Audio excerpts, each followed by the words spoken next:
आपन स्टेज शो YouTube channel को देखने वाले सभी श्रोता को धन्यवाद।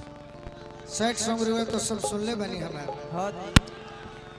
जकरे से लव कइलू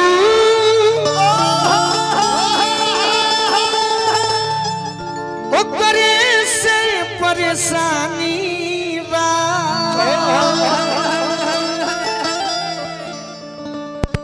ए सनमई करम तारो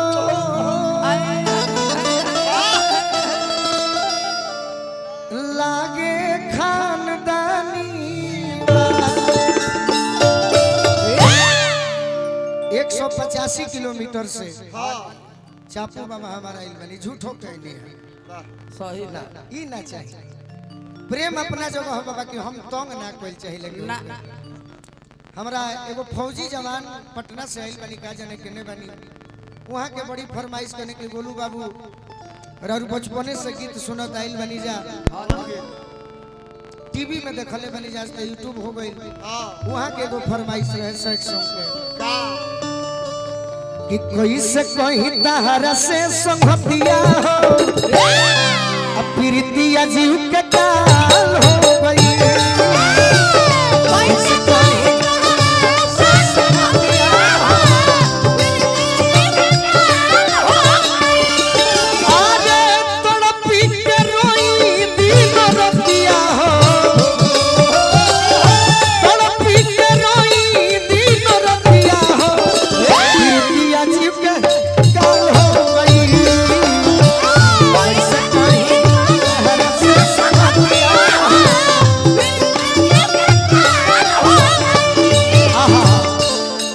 गीत तो याद नहीं है कि बना के कह दो जगह फकीरा कि छतिया में रहे वाला कोई देला छोल हो कोई देला छोल हो अरे मौसम के जैसन लोगवा जाला बदल हो ये देखो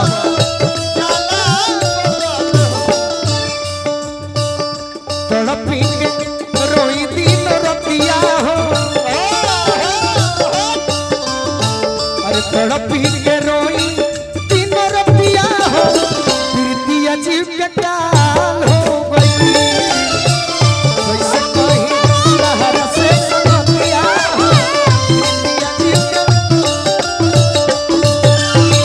कैसे कहीं तहरा से संगतिया हो मोहब्बतिया जीव के काल हो गई आपन स्टेज शो यूट्यूब चैनल को देखने वाले सभी श्रोता को धन्यवाद। और का प्रीति ते त जीवन में प्रेम कइले बड़े तोरा ई बात बुझाइल होई अरे टूटल तो शीशा नियन होला चकन चूर हो टूटल तो शीशा नियन होला चकन चूर हो कुड़ुआ के दिल यो सही भई धूर धूर हो भई धूर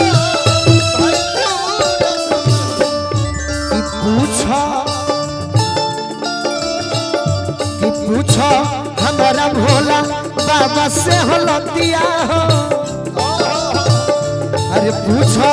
जखमी जितेंद्र से हलतिया हो प्रीतिया जीव के काल हो गई कैसे कहीं तहरा से संगतिया हो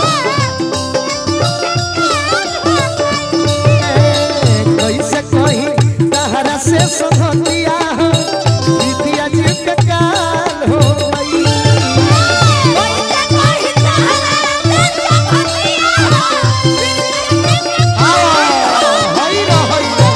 बहुत गीत बाबा के अब शुरू करे जा रहल बानी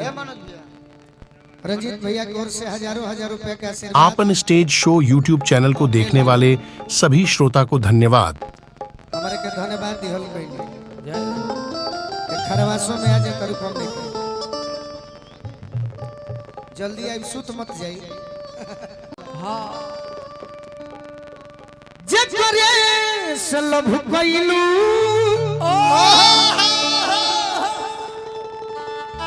ये रवि भैया है का अच्छा अच्छा अच्छा कुछ आदेश बा तो कहीं कुछ आदेश बा वो हम सुनाइए के एकदम बैठब ना वो हम सुनाइए के मुँहबे करो तो सुना देनी हम हाँ? 3-4 दिन से सुनत नहीं नु आज नया सुनी 3-4 साल से अच्छा हम मरियो जे तेरूरा सुनत रह हमार सौभाग्य होई जय हो बाकी हम सुनल छोटी वही गीत के फेरा में कई दिन रहो नया सुनी एगो लड़का कहता जब टीम मिलेला हां एगो राजन भैया के टीम में ई गीत दू जगह सजेला सही एजा तनी ज्यादा हो जाला हां सजे में और जो ठीक होला सुनला के ऊपर बा एगो लड़की हितई में आई रहे हां जी दीवाना के अपना पागल को एगो लड़का के ना ना राम राम राम घरे हो तो यूट्यूब वाले भाई बड़े रही ताक में बड़े कि कब हम बाउर कहें ना कहब कान धर ले बनी हाँ ना तो कहती कुछ हो ये धर्मेंद्र भैया का हो गांव भर के लइकन के पागल कइले बे ये प्रीतिया ही है। हां इहे हिया 10 रुपए के नोट पर हाँ सिटी रोज मारले 10 रुपया भले कर साटा चलो चाहे मत चलो मोबाइल नंबर लिख के देले बिया खरवा से सोच कहां दीवाना सोचले हाँ कि अपना गाँव में जाई हां जी तो हमारे के याद करी नु बाकी उतना ही बुर्बक थोड़े बिया ना तू सोचबा जे हम एकरा के पागल कइले बनी हाँ बाकी तहरा पहले ही कोई जाने के पागल बनौले होई आज के लड़का सोचे ले सकियो रे देख हमारा पता कतिया हमारा पता कतिया हां जी हमारा पर मरतिया ए बेया शत्रुघ्न बतिया के 50 लड़का सोचे ले सही बतिया हाँ कि हमारा पर मरतिया हाँ आई नहीं खन जानो कि कौवा नंबर पर होई है कोई कंपनी कर चलो तक के उहे लड़का हाँ एक दिन यह तरैया बाजार में भेंट हो गई बा लीची कीनत रहे मुजफ्फरपुर वाली लीची ये कैसे दिए वो जे हाथ पकड़ के एगो दीवाना तो लीचिए बेचत रहे हां जी कहले कि तू ही न हो के हमारे के नंबर देले रहलू आज फोनो नहीं खूठावो कहत का कहता अरे बस गइलू दिल में बोललू मुश्किल में बस गइलू दिल में बोललू मुश्किल में अरे बस गइलू दिल में बोललू मुश्किल में बस गइलू दिल में बोललू मुश्किल में कि हमारा दिलवा के तेज धड़कनवा कइलू हो कि हमारा दिलवा के तेज धड़कनवा कइलू हो हमारा दिलवा के तेज धड़कनवा कइलू हो कहलू हो लइका कहता के जान ए जा कि अरे धनी तोहरे कारणवा मनवा लागत नइखे काहे तू सपना होइलू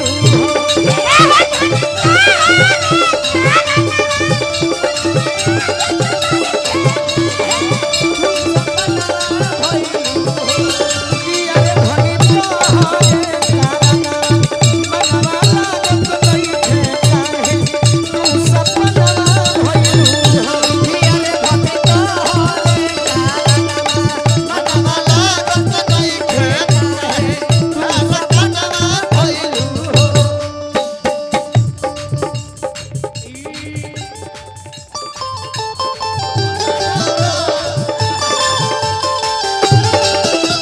चलिए बोलिए चूसले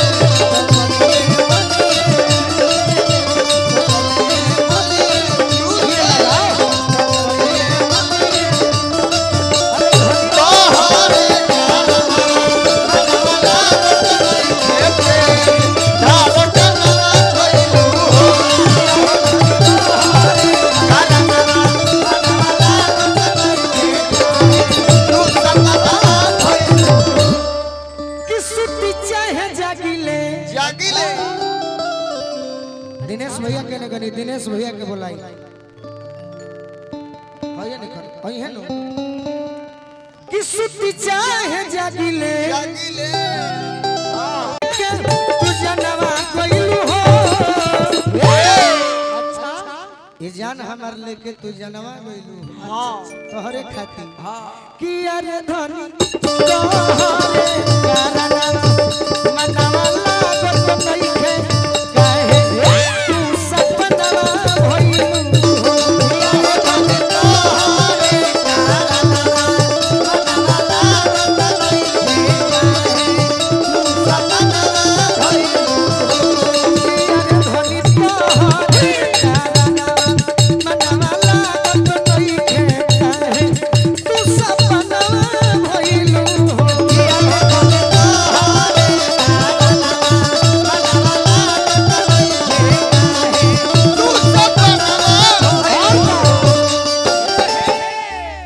कि 4 दिन खाती तारा खातिर ही तो ही हुई बाकी जब जब ते बिहार में आवेले हल्फा मचा के चल जाए सही बात एक दूगो जरूर डिस्टर्ब होके जाले सब अरे कि 4 दिन खाती हे तई में आई के अरे चली गइलू